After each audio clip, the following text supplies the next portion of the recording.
What's up, guys, and welcome back to the South America Challenge. This is going to be the third and final game between Swag and Pain. Game 1 going to Pain, Game 2 going to Swag in equally convincing games, I would say. And here we have the decider. Who's going to get a guaranteed spot in the Grand Finals? I have no idea. Grandis, what do you think? What's going to happen in this game?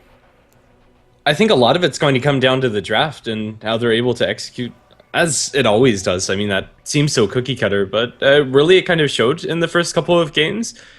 Whoever was able to execute their game plan was the one who took the victory. Although Pain Gaming drafted really safe in both of the games, game number 1, they really weren't contested much at all, and all it took was one big fight for them to win. But in game number 2, Swag had enough of that. With a really aggressive playstyle, they were able to take that victory. So let's see how this ends up shaking down. The bans have been all over the place. This time around, we're going to see Lion, Axe, Troll, and Batrider hit the bin, and Vengeful Spirit first picked up by Swag. Yeah, the bans have been oscillating all over, and last game was all about the supports being banned out. This time, Axe is going to hit the bin, Troll, and Batrider, like all the very reasonable heroes. With the Vengeful Spirit first pick, the Batrider ban is almost a necessity for Pain if they were expecting that to happen, but Sniper is in the pool. Shaker was previously banned out in the first game, so maybe they want to consider going for one of those. Yeah, very well. Wouldn't be super surprised by either of those, and also not super surprised by Juggernaut and Skyrath Mage. That's going to be the first two by Pain Gaming, and they work decently well together. Concussive Shot early on is great setup for Blade Fury to do its damage, and Ancient Seal amplifying Blade Fury is also no joke. But more than anything, these are just pretty standard heroes, and for good reason. They do their job, and they do it well. Yeah, it's a very powerful hero, the Juggernaut. We didn't exactly see it in that last game, but the first game, he just got a whole bunch of free farm, and then he was able to chop through everyone very quickly. Swag, they're actually going to decide to grab an IO. Was banned out in the second game, and I don't think was touched in the first. Correct me if I'm wrong, but IO Vengeful Spirit, very support-heavy way to start this draft. I'm sure Pain going to take some care, and well, ban out of Tiny is, I want to say, a certainty, although it's, let's just say, a little bit more appealing for Pain. Tiny, CK, Gyrocopter, Bristleback, like all of those types of heroes are going to be on the radar for Pain. Yeah, anything with a lot of raw base damage really thrives. With the Vengeful Spirit and IO buffing them up between Vengeance Sword and the Overcharge through Tether, Tiny becomes ridiculous in his damage output. And that's not to take anything away from the other IO partners, but I think, in my opinion, that's the scariest. Maybe Bristleback a close second. Yeah, I think Bristleback is a hero that we just have not seen at all over the course of this draft, and together with IO can get to a pretty scary stage. Like, at a certain point, Bristleback will be able to just tear Skyrath Mage a new one, to say the very least, but also man fight decently versus the Juggernaut. Looks like it's not going to be happening in this particular game, since Pain will in fact ban that one out. But for Swag, getting rid of the Storm Spirit, maybe getting rid of the Disruptor or something like that, they're just going to try to protect this IO combo as best they can. 10 seconds remaining. Yeah, very well, and that's a decent way of playing through this game. At this point, they don't have the greatest answers to that IO combination, but Witch Doctor could be pretty good, and something that Pain consider. Also, Disruptor has honorable mention up against most IO partners. Static Storm and Kinetic Field can be pretty disastrous, as is glimpsing back either the IO or the partner, depending on the situation. Yeah, so we'll see what Swag actually want to ban out. Clockwork is probably a little bit of a better ban. Like, even though Disruptor can do those things that you just listed, Clockwork behaves very similar to the Storm Spirit. You see them coming, you either have a chance to land a hook shot, which is very easy to since you see them coming, or position the cogs so that you could either trap them or bounce them back depending on who's nearby. And the flexibility there with the Clockwork is a lot harder to deal with than I think just that Disruptor. So I think this is probably the better ban for Swag. It's also going to hurt the offlane of Pain Gaming a little bit more, seeing as though the offlane heroes are being cut down relatively quickly. Yeah, and even if it's not to directly counter the IO, Clockwork's still just a great hero in general. But with all of these gap closers banned out, it's going to be a Sniper for Pain Gaming, and really there's not any great heroes to get up into his face at this point. I would love to see a CK though, but Swag are going to settle on a Tiny. There's no big surprises there, although I really want to see Chaos Knight, and I think this could have been a decent game for it, but Tiny's a little too good to pass up. This definitely would have been the game for it. Like you just said, all the gap closers are gone. Like the big two are there at least. Clockwork and Storm Spirit very oftenly picked up to straight up counter the Sniper. And CK, he has it as well. Like you could relocate in the general area of Sniper. You Phantasm, you jump in on him, And then in just one collective swipe of the sword, Sniper is just dead. So it's always a shame. Every single time there's an IO pick, I'm like, yes, this is the time we see CK. And every single time I'm disappointed. But either way, Sniper Shaker going to be picked up for Pain. Nice little defensive / offensive combo for the mid lane. And if it's up against Tiny IO, then Sniper Shaker is just going to rock all day long. Yeah, they really do a lot of work. It shuts down the aggressive capabilities of the IO Tiny combination. Sniper usually can keep himself at a safe distance. But maybe it's also going to be against a Queen of Pain, which isn't out of the question for Swag either. That's their next pickup. And their lanes are pretty fluid. They have a lot of different ways that they could shake down these heroes. Whether IO Tiny are going to be farming top or farming mid is still yet to be seen.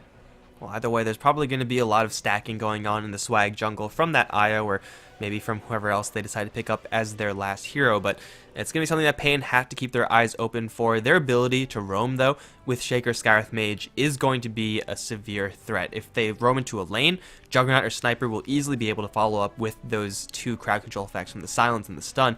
Or if they roam into the enemy jungle, if it's just IO by himself, there's not much you could do when there's a Scarith Mage and a Shaker there barreling down on you. So for Pain, though it is not too common to see Shakers play a super aggressive style, they can do that if they feel so inclined, and it's something that Swag has to watch out for.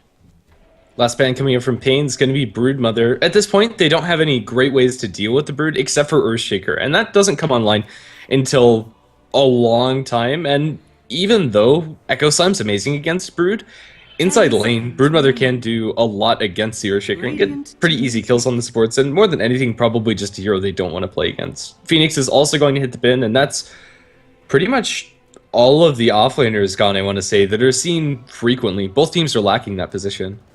Alright, there's always going to be offlaners to select. Maybe we see one of the older ones in Tide, Centaur, Wind Ranger, Puck, those types of heroes.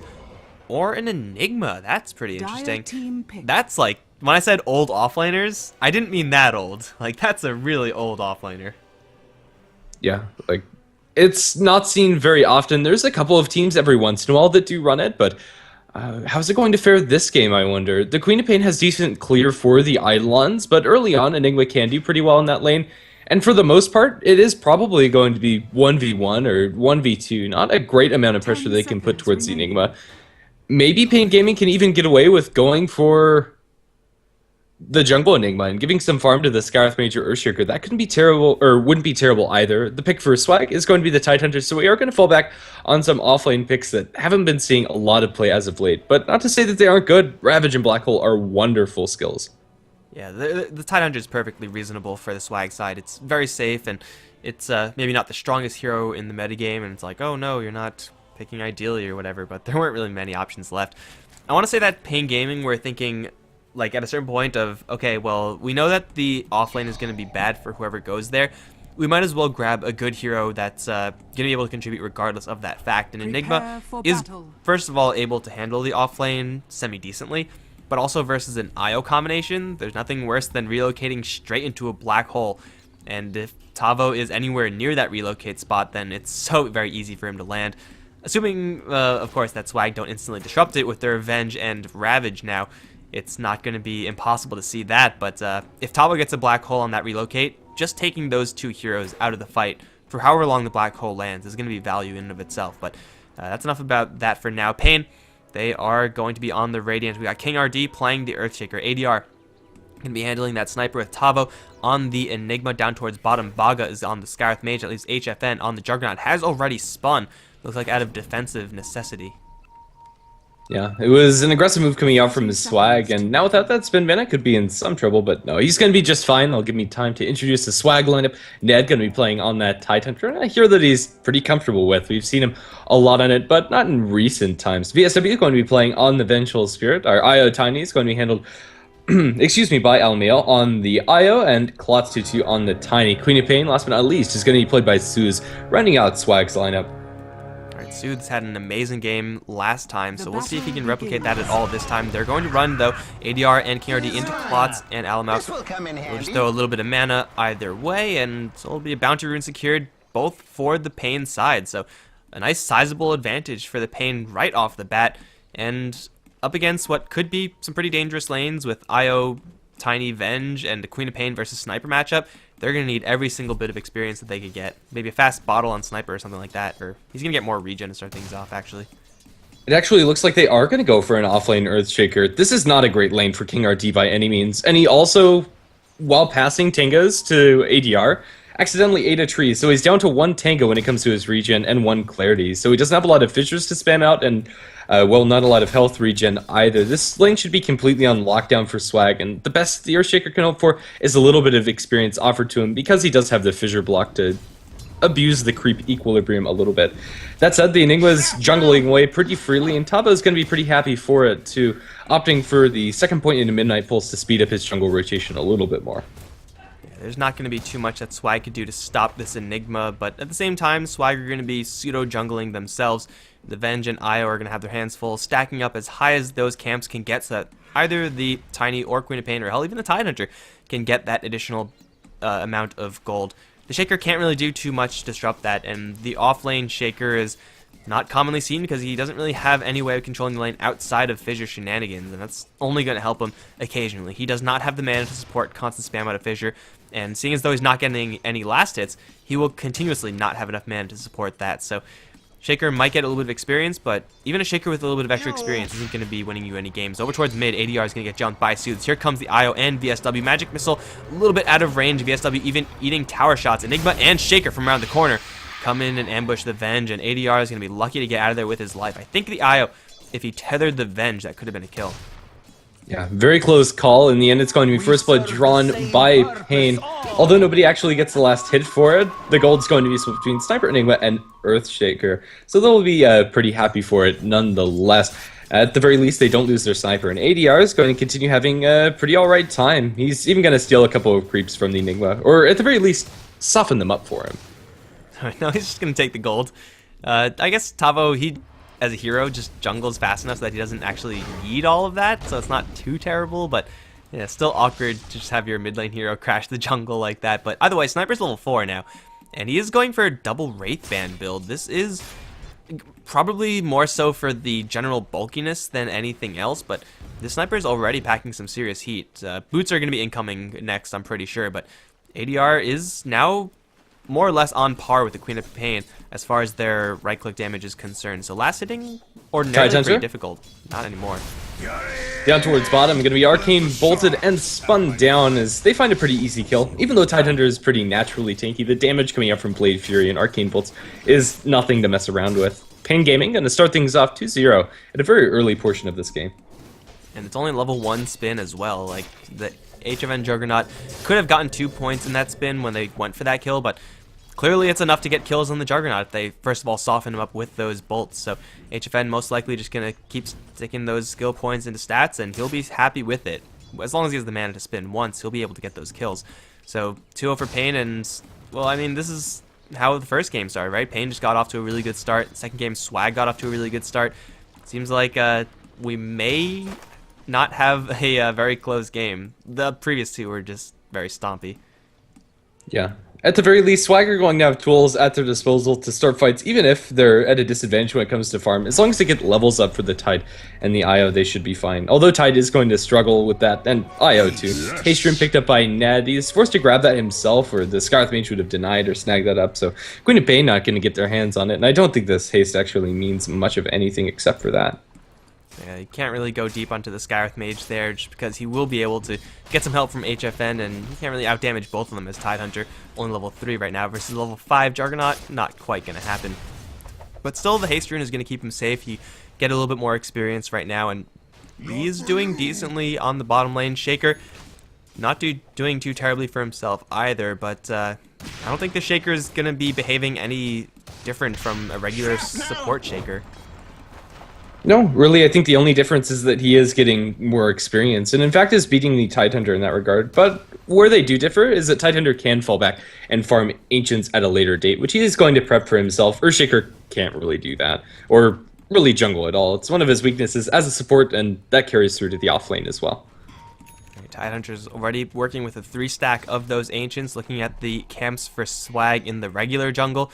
Not too much in the medium camps, but the hard one is stacked up really high, and well, Tidehunter is going to go ahead and clear that one out. Kind of weird to see a team stacking up so high with a Tiny in their team, in their draft rather, yet they're not going to give it to him. And I think the reason is because Tiny's gone for a Midas. This was a very fast one, so his gold is going to be coming, stacks or not.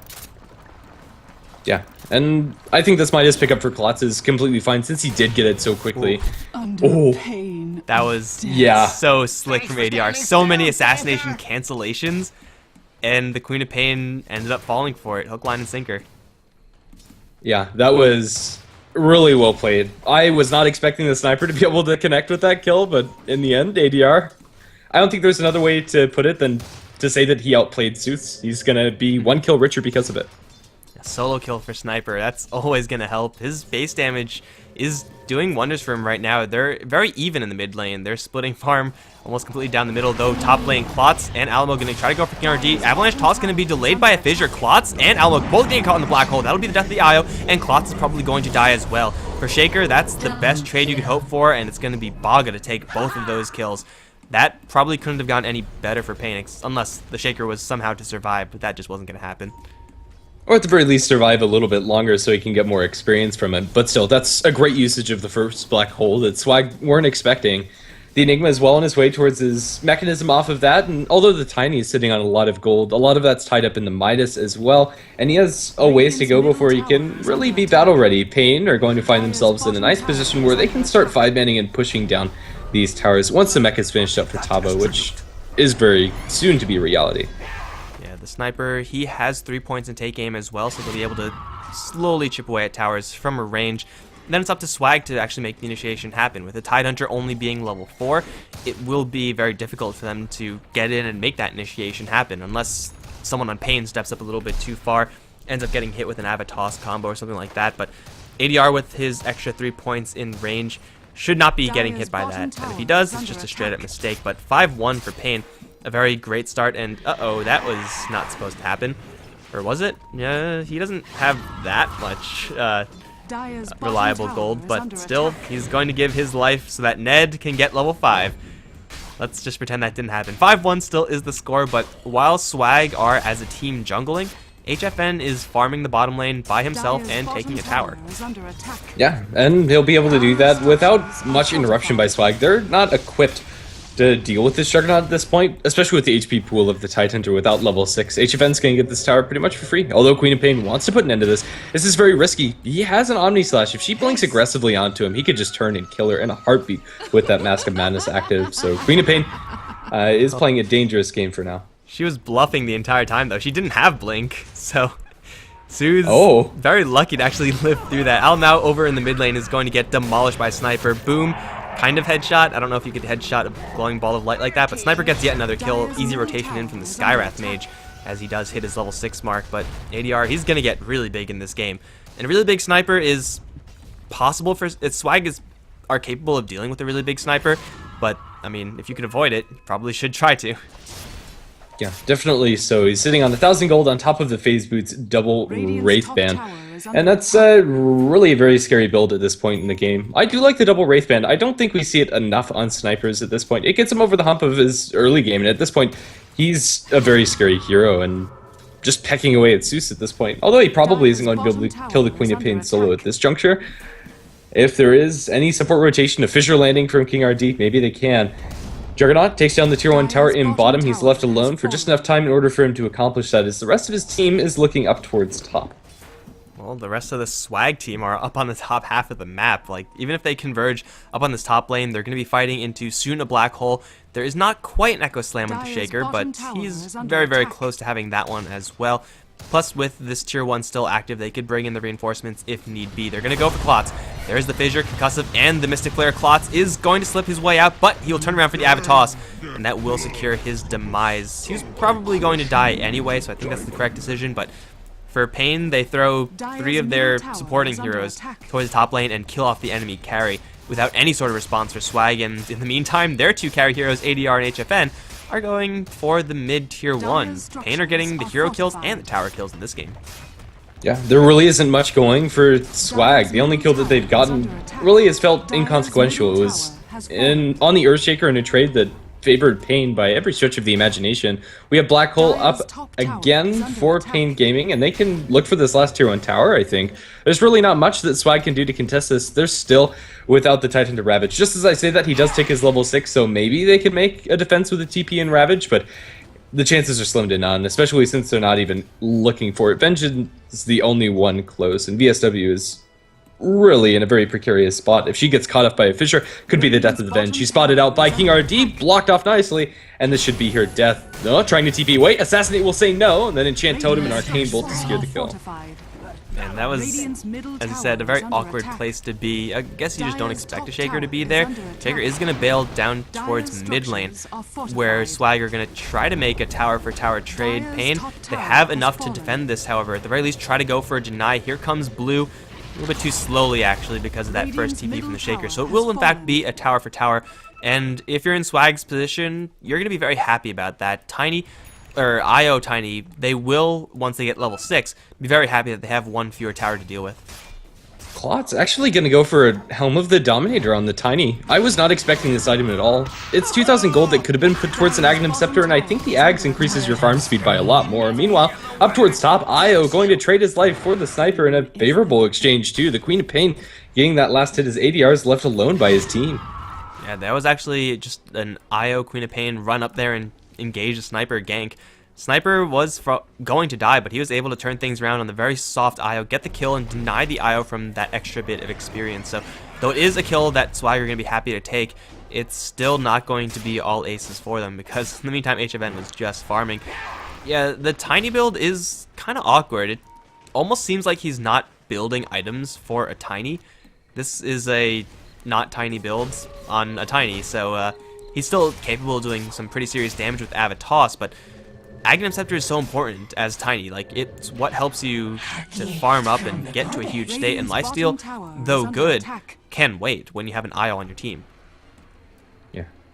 We'll just have to see how it affects him. Right now, his farm speed's still going to be alright, and he'll sustain himself pretty nicely. Smoke up from Pain, however, looks like they want to crash this Ancients party that's currently going on as Ned farms up the stack.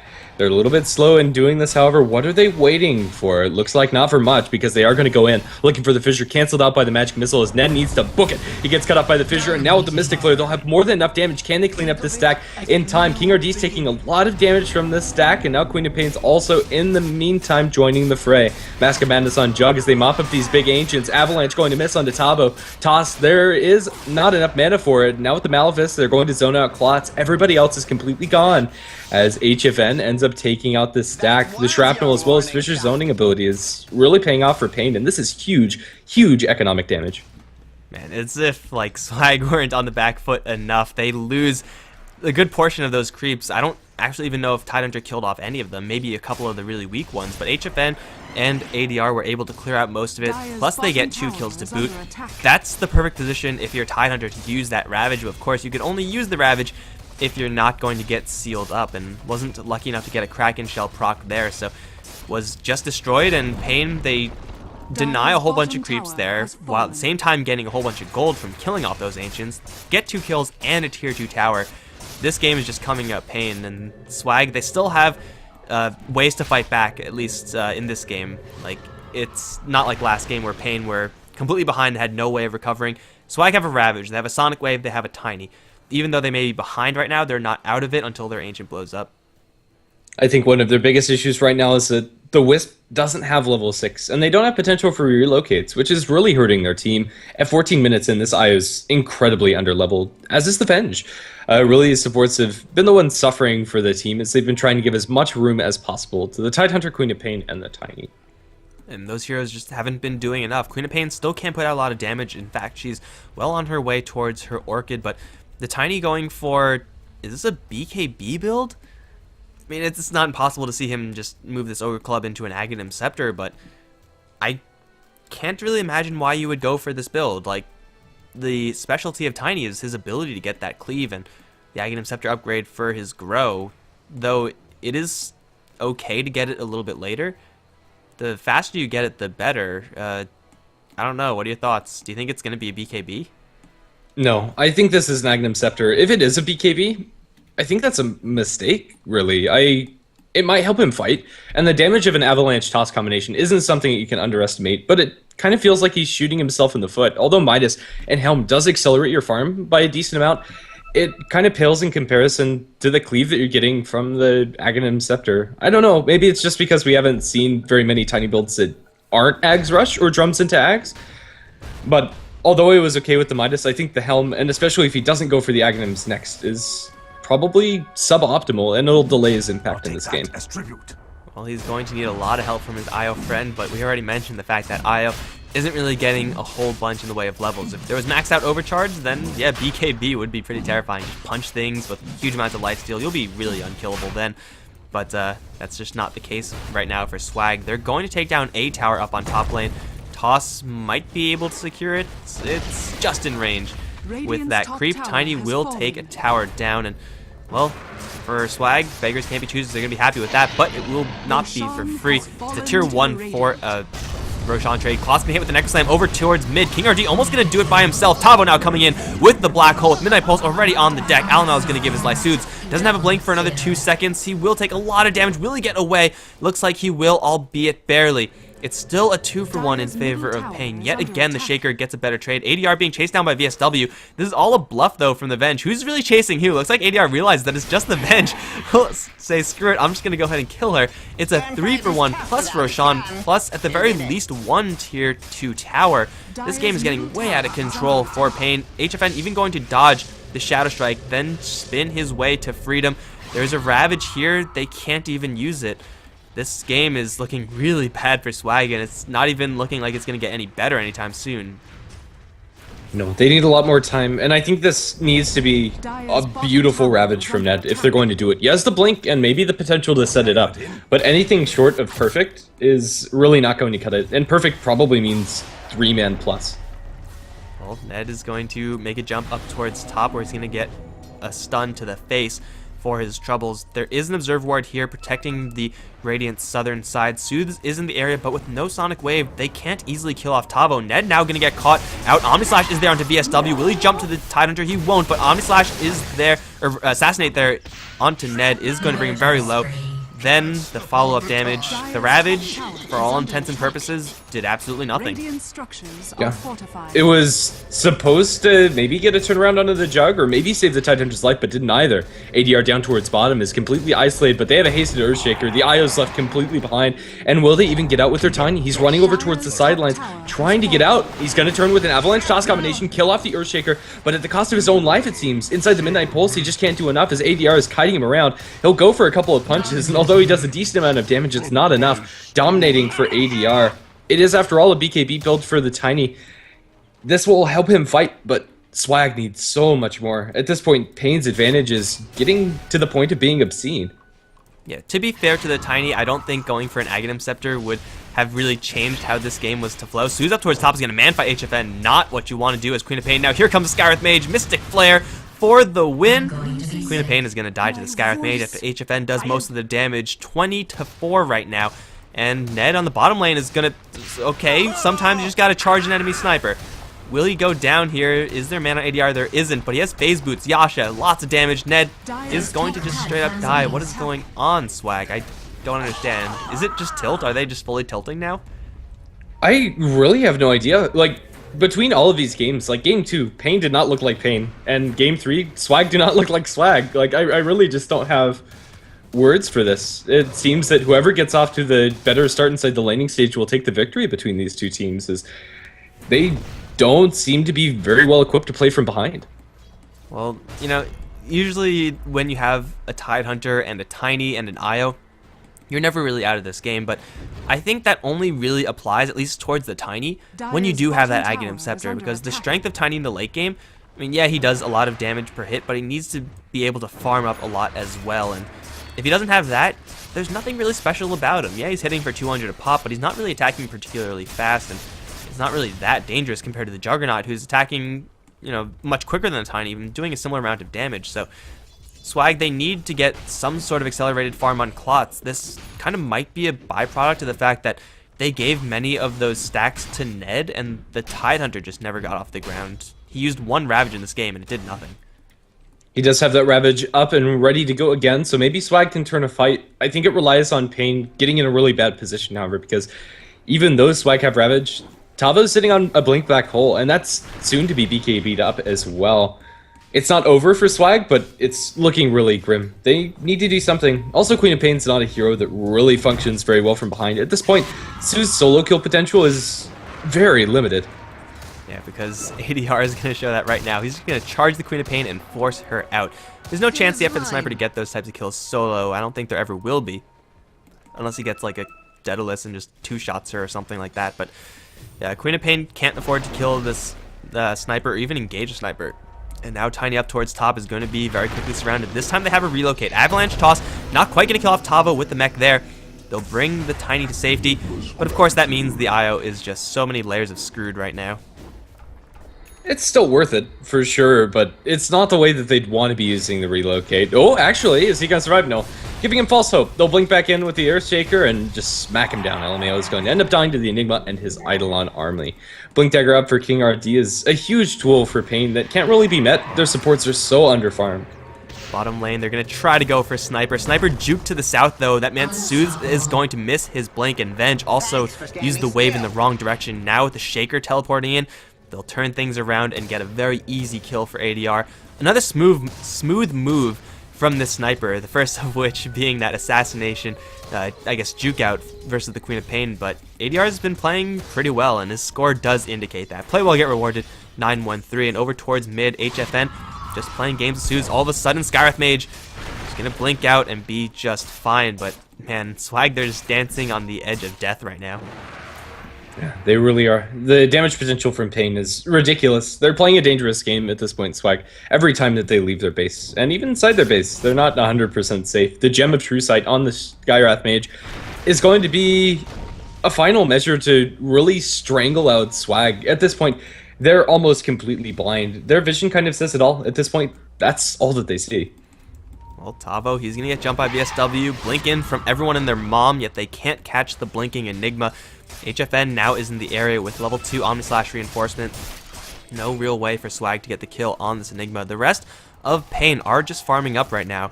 Looks like Sniper wants his Eye of Scotty. Looks like the Skywrath Mage wants to get... Is that a Dagon I see? I hope it's a Dagon because I love Dagon Skywrath Mage, but I don't know if it is. They have Blink Dagger and Shaker. Right now, all Pain are waiting for is another Aegis, and I don't really know if Swag can contest. They have the heroes too, but they just don't really have the map presence too. Yeah, if they do get a miraculous fight, the Roshan Pit is one of the places that it could happen, however. With a 5-man Ravage, like a Sonic Wave over the top of it, with Avalanche Toss going through all of that, it could be pretty nasty, but even that might not be enough to kill off the Juggernaut. With an Eye of Scotty now on top of his SNY and the Power Treads, he's very tanky and hard to bring down, and he dishes so much damage. Although he's only hitting for about 200 pop, that's with crit, and also with hitting 3 times a second. His attack speed is absurd. Well, and he's not even the only real threatening hero from Pain. The Sniper is doing comparable damage as well, and the Midnight Pulse is maxed out at this point, so the Tiny, who has a lot of strength, is going to get hit very hard by that dot on the floor. HFN up towards top is going to run into Klotz. You could assume the IO isn't going to be too far behind. HFN looking for the IO. He really wants to catch this IO first, because if you kill the IO, you Omni-Slash Tiny, or VSW, that's good too. Omni-Slash, even with the creeps there, it's not going to be enough. At the same time, they kill off the Quap in the mid lane. Blink in Echo Slam, 2 kills for the Pain side. Yeah, they have to use 2 ultimates for it, but now they could get a little bit more presence on the map, and it's totally worth it, even if they do decide to go for a fight now. Yeah, why not go high ground at this point? HFN's ready and willing to go for it. Smoke popped up by the Tidehunter, trying to buy himself a good position for a Ravage, but with the Healing Ward down on the ground, HFN doesn't care about this tower in the slightest, and the Eye of Tiny, although they can come in with Relocate, are nowhere there. For now, it's Tidehunter's solo defense, and I don't think he's saving this tier 3 tower. They need to wait 20 seconds till they have their Quap. Taking anything less than a 5v5 is almost impossible. And look at the Ravage opportunity right now. 2 heroes. Now, that's not good enough. Now 3, still not good enough. Ned is going to wander right into Baga. He's going to hit with the Fissure. He needs to get his Ravage out if they're going to win this fight. But off to the side, there's a Black Hole into Alamo and Klotz. They're both going to get annihilated. The Queen of Pain, or the Vengeful Spirit rather, up on the high ground is also going to get stunned by the Malphus. And now she's going to get chased down. Tiny's going to buy back, but what can he do here? This looks like game. They don't have a Ravage. No, they can't actually fight, it doesn't seem. And Klotz looks like it's going to be a dieback silent stop, even with the BKB buying himself a little bit of space. Maybe they can kill off HFN, that's a pretty big turn for them, but it's at the cost of Tiny's life as ADR just goes to town onto him, stunning up Soothe. It's going to be yet another kill as the Juggernaut's going to buy back and now walk back into the fight. GG's called out by Elmo. They actually can't do it. Swag are going to tap out as they lose 2-1 against Pain. This game was, I think, disappointing. I kind of want to see a different build work. I want to see Tiny work out more often so we can see him more often, but it's, as you said, Swag not really seeming like the Swag of Game 2, not even seeming like the Swag in Game 1. Like, they lost that game, and it was off of one crucial error, but they didn't play like this. This is just so weird to see, but for Pain, they're going to be pretty happy. They've guaranteed their spot in the grand finals of the South America Challenge, and in a pretty nice best of 3 as well. And with that, guys, that's going to mark the end of today's stream. Pain Gaming winning 2-0 over Swag. Hope you enjoyed the stream, guys. Thank you all for tuning in. If you did, be sure to follow us on both Twitter and Facebook. It's both of those .com/HeflaTV. I'm Mikelorus. You can find me at Twitter at Mikelorus. My co-caster has been GrandisV. You can find him on Twitter at GrandisV. I'll put links in the chat. And that's it for us, guys. Hope you enjoyed, and I will see you guys some other time. Is it tomorrow for more SA Challenge? I think it might be. There are only a couple teams remaining. Pain going to be waiting in the finals to await the winner of, I guess, 3 heroes, UG, Isurus, or CNB, whoever brings the rear up from there. But that's going to come later, guys. For now, we're out. GG.